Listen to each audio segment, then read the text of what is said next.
This is a reading from the poem of the Man God by Maria Valtorta, Volume 2, Episode 191. The Sabbath at Esdraelon, Little Jabez, The Parable of Rich Dives, 16th of June, 1945. Give Micah enough money so that tomorrow he may pay for what he borrowed today from the peasants of this area, says Jesus to the Iscariot, who usually handles the common possessions. Then Jesus calls Andrew and John and sends them to two spots from which it is possible to see the road, or the roads coming from Jezreel. He also calls Peter and Simon and sends them to meet the men of Doras with instructions to stop them at the boundary between the two estates. He then says to James and Judas, "Take the foodstuffs and come with me." The peasants of Johanan, women, men, and children, follow them. The men are carrying two small amphoras, which, however, are not very small, and which must be full of wine. They are jars rather than amphoras, and contain about 10 liters each. Please do not take my estimate as an article of faith. They go towards a thick vineyard, which is already all covered with new leaves, at the end of Johanan's property. Beyond it there is a large ditch, which is kept full of water, which I wonder how much work. See, Johanan quarreled with Doras over this ditch. Johanan said, "It is your father's fault if everything is ruined. If he did not want to adore him, he should have been afraid of him instead of provoking him." And Doras shouted like a demon, "It was this ditch that saved you. The insects did not cross it." And Johanan replied, "Why is all your property ruined then, when previously your fields were the nicest ones in Esdraelon? It's God's punishment, believe me. You went beyond the limit. This water, it has been here all the time, and it is not what saved me." And Doras shouted again, which proves that Jesus is a demon. "He is a just man," Johanan shouted back. And they continued for some time, while they had breath. Later, Johanan spent a lot of money to divert the torrent, to find other underground water sources, and to dig more ditches on the boundary line between him and his relative. And he made them deeper and told us what we told you yesterday. After all, he is happy that it happened.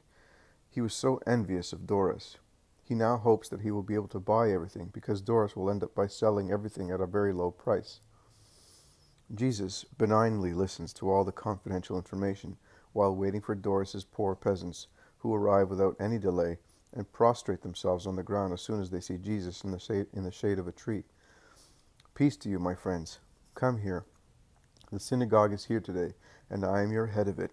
But first I wish to be the father of your family. Sit around me that I may give you some food. Their groom is with you today, and we will have a wedding banquet." And Jesus uncovers a basket from which he takes some loaves of bread, handing them to the amazed peasants of Doras.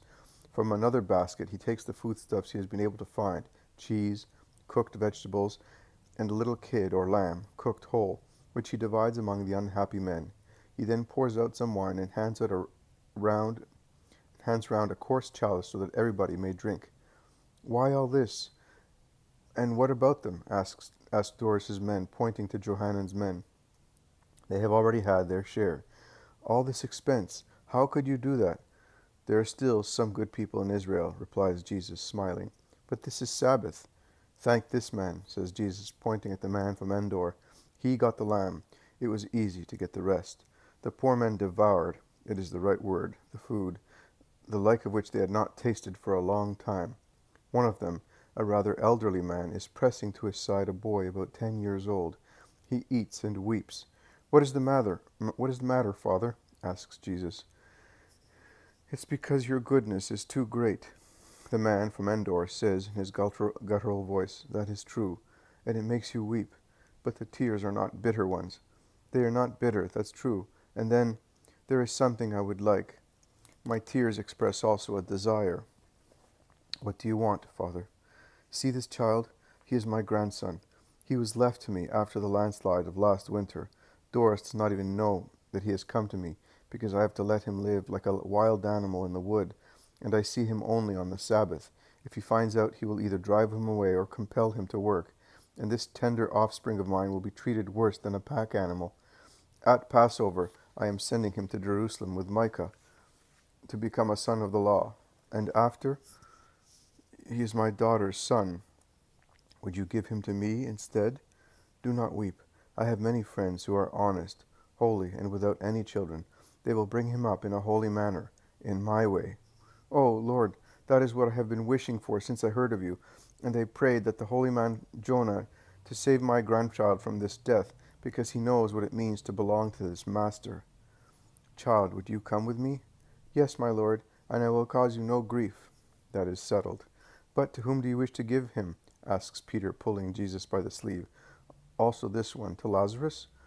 No, Simon, but there are many without any children, and I am one of them. Peter's desire seems to make his face grow thinner. Simon, I have already told you, you are to be the father of all the children I will bequeath to you, but you are not to be bound by any children of your own. Do not be upset. You are too indispensable to your master, who cannot detach you from himself because of an affection. I am exacting, Simon. I am more exacting than a very jealous husband. I love you most partially, and I want you to be entirely mine.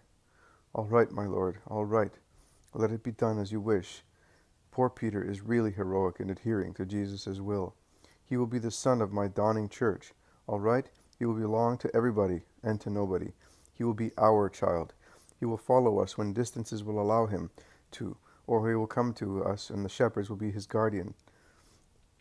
And the shepherds will be his guardians, as in every child they love, their child, Jesus. Come here, my child. What is your name? Jabez of John, and I am from Judah, says the boy without hesitating. Yes, we are Judeans, confirms the old man. I used to work in Doras' lands in Judea, and my daughter got married to a man from that area. He worked in the woods near Arimathea, and last winter I saw the disaster. The boy was spared because that night he was far away with a relative. In actual fact, the boy was appropriately named Jabez. I said to my daughter at once, "Why, do you not remember the ancient tradition?" But her husband insisted in giving him that name, so he is Jabez. Jabez was not considered a lucky name. See Chronicles 1, chapter 4, verses 9 and 10. The child will call on the Lord, and the Lord will bless him and will extend his lands, and the hand of the Lord will be with him and will keep harm away from him. That is what the Lord will grant him to comfort you, Father, and the souls of the dead, and to console the orphan. And now that we have separated the needs of the body from those of the soul by an act of love for the boy, listen to the parable that I have thought out for you. There was once a very rich man. He wore the most beautiful garments, and in his purple and byssus clothes he used to strut about in squares and at home, respected by his citizens as the most powerful man in the country, and by his friends, who gratified his pride to gain benefits thereby. They feasted every day in his halls, where the multitude of his guests, all rich, and none therefore needy, crowded, flattering Dives. His banquets were famous for the copiousness of food and of choice wines. In the same town there lived a beggar, a great beggar. He was great in his misery, as the other was great in his wealth. But under the crust of the human misery of Lazarus, the beggar, there was a hidden treasure, which was even greater than Lazarus's misery and Dives' wealth, and it was Lazarus's true holiness. He had never infringed the law, not even when urged by need, and above all he had complied with the precept of love for God and for his neighbor. He, as is wont with poor people, used to go near the doors of rich people to ask for alms, so that he would not starve to death. And every evening he would go to Dives' house, hoping to receive at least the crumbs of the pompous banquets which took place in the magnificent halls. He would lie in the street, near the door, and wait patiently. But if Dives noticed him, he would have him driven away, because that underfed body, covered with sores and ragged clothes, was too sad a sight for his guests. That is what Dives used to say. In actual fact, it was because the sight of so much misery and goodness was a continuous reproach to him. His well-fed dogs, adorned with precious collars, were more pitiful than he was, and they used to go near poor Lazarus and lick his sores, showing their great joy at being caressed by him. They even took the remnants of the bountiful tables to him, so that Lazarus survived malnutrition thanks to animals. If he had relied on man, he would have died, because man did not even allow him to enter the halls after the banquet to pick up the crumbs which had fallen from the tables. One day Lazarus died. No one on earth noticed it. No one mourned him. Nay, Dives rejoiced on seeing on that day or afterwards that misery which he called a disgrace near his door. Dives rejoiced, not seeing on that day or afterwards that misery which he called a disgrace near his door, but the angels noticed it in heaven. And when he was about to breathe his last in his cold, barren cave, the celestial cohorts were present, and in a bright, dazzling light they picked up his soul, and singing hosannas, they took it to the bosom of Abraham. Some time went by, and Dives died. Oh, what a grand funeral! The whole town, already aware of his agony, crowded in the square where his abode was, some to be noticed as friends of the great man, some out of curiosity, some to gain favor with the heirs, and they all joined in the mourning, and their cries rose to the sky, and with their cries also the false praises of the great, just benefactor who had died. Can the word of man change God's judgment? Can human apology cancel what is written in the book of life? No, it cannot. What has been judged is judged, and what has been written is written. And, notwithstanding the grand funeral, the soul of Dives was buried in hell. Then, in that horrible jail, eating and drinking fire and darkness, finding hatred and torture everywhere, and in every moment of eternity, he raised his eyes to heaven. He raised his eyes to heaven, which he saw in the brightness of lightning, in the fraction of a second, and the indescribable beauty of heaven remained present in his mind, and tormented him in the midst of atrocious tortures. And he saw Abraham up there, far, but bright, happy, and in his lap, bright and happy, there was also Lazarus, poor Lazarus, once miserable, despised, revolting, and now he was handsome in the light of God and of his holiness, full of God's love, admired not by men, but by the angels of God. Dives, weeping, cried, Father Abraham, have mercy on me. Send Lazarus, as I cannot possibly hope that you will do it yourself. Send Lazarus to dip the tip of his finger in water, and touch my tongue with it, to cool it, for I am in agony in these flames, which pierce me continuously and burn me. Abraham replied, Remember, son, that you had all good things during your life, whereas Lazarus had all bad things. But he turned evil into good, whereas you did nothing but evil of all the good things.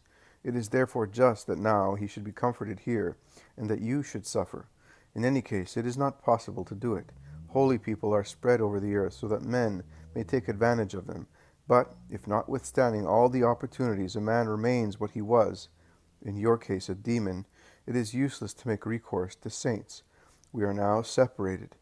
Herbs are mixed when they are in the fields, but when they are cut, the good ones are separated from the evil ones.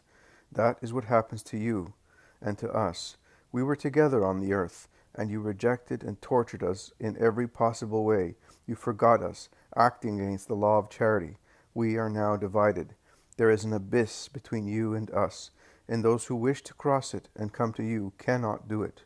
Neither can you, where you are, cross the dreadful abyss and come to us. Dives, crying more loudly, shouted, Holy Father, at least, please send Lazarus to my father's house. I have 5 brothers. I have never understood what love is, not even among relatives. But now I understand what a terrible thing it is not to be loved. And since where I am there is hatred, in the fraction of a second when my soul saw God, I understood what love is. I do not want my brothers to suffer the pains which I am suffering. I am terrified because they are leading the same life as I did. Oh, send Lazarus to tell them where I am and why I am here, and let them know that hell does exist, and it is dreadful, and that those who do not love God and their neighbor come to hell. Send him so that they may provide in good time, and may not come here to this place of eternal torture. But Abraham replied, Your brothers have Moses and the prophets. They should listen to them. And with a deep groan of a tormented soul, Dives replied, Oh, Father Abraham, they will be more impressed by a dead person. Listen to me. Have mercy. But Abraham said, If they have not listened to Moses and the prophets, they will not believe either one who has risen from the dead for 1 hour to speak words of truth to them. In any case, it is not fair that a blessed soul should leave my bosom to go and be insulted by the sons of the enemy. The time of insults is over for such souls. They are now in peace by the order of God, who sees that it is useless to endeavor to convert those who do not even believe in the word of God and do not practice it. That is the parable, and its meaning is so clear that no clarification is required. My Jonah lived here and really achieved the holiness of Lazarus, whose glorious position near God is made clear by the protection he grants to those who hope in him. Jonah can come to you as a friend and protector, and he will come if you are always good. I would like, and I tell you now that what I told him last spring, I would like to be able to help you all, also materially, but I cannot, and I am sorry for that.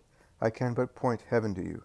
I can only teach you the great wisdom of resignation and promise the future kingdom to you. Do not hate, never, for any reason whatsoever. Hatred is strong in the world, but it always has a limit.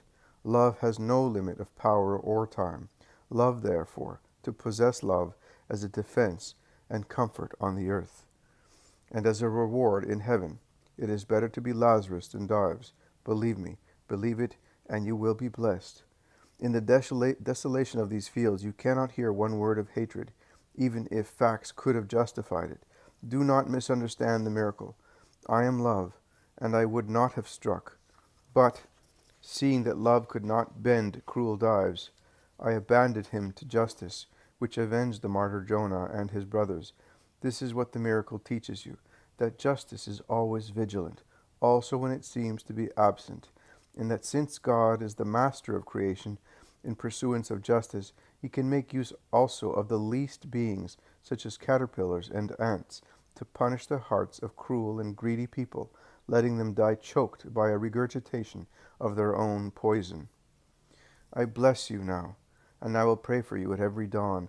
And you, Father, do not worry about the little lamb you are entrusting to me. I will bring him back now and again, that you may rejoice seeing him grow in wisdom and goodness in the way of the Lord.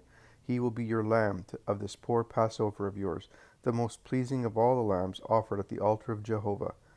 Jabez says goodbye to the old father, and then come to your Savior, to your good shepherd. Peace be with you. Oh, Master, good Master, how painful it is to leave you. Yes, it is painful, but it is better if the steward does not find you here. I came here deliberately to avoid punishments for you. Please obey for the sake of the love who advises you. The unhappy men rise with tears in their eyes and go back to their cross. Jesus blesses them once again, and then, holding the boy by the hand, and with the man from Endor on the other side, he goes back to Micah's house along the same way he came. Andrew and John join him, and the disciples after their watch.